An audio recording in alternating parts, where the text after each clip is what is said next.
If all had gone according to plan, God would have led the Jews out of Egypt to the base of Mount Sinai and then directly into the Promised Land. But things do not go according to plan at all. Which brings us to the book of Numbers. Numbers is called that because it begins with numbering the people that left Egypt, a census of the whole generation that God saved from slavery. It also ends with a census, the numbering of the next generation 40 years later that will actually enter the Promised Land, conquer it, and live there. The first generation will die in the wilderness because they were unfaithful and unwilling to conquer the land. The book of Numbers chronicles the various examples of their unfaithfulness. They worship idols, including a golden calf that was worshipped even while Moses was still on Mount Sinai.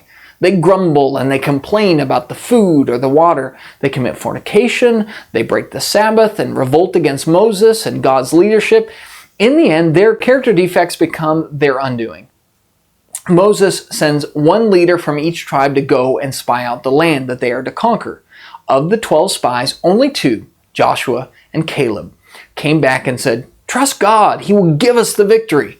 The other 10 spies told the people, "Oh, we went into the land where you sent us, and it certainly does flow with milk and honey, and this is its fruit. Nevertheless, the people who are living in the land are strong, and the cities are fortified and very large. The land through which we have gone in spying it out is a land that devours its inhabitants, and all the people whom we saw in it are men of great size." Well, the people listened to the 10 spies, rebelled against God's command to conquer the land, and even plotted going back to Egypt. This led to God making a clear and painful promise. "As I live, says the Lord, just as you have spoken in my hearing, so I will surely do to you.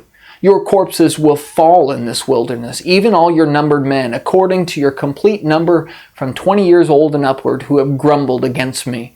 Surely you shall not come into the land in which I swore to settle you, except Caleb the son of Jephunneh and Joshua the son of Nun." From that day forward, the first generation began to die off.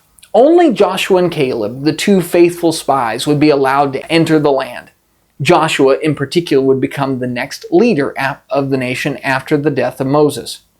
After that generation dies off, God will remind the new generation of His laws and commands. This is where the book of Deuteronomy comes in. Deuteronomy means second law, and is there because a second generation needed a second recounting of God's laws. This new generation turned out to be made of sterner stuff and goes down in history as being one of the greatest generations of faithful people in all of Israel's history.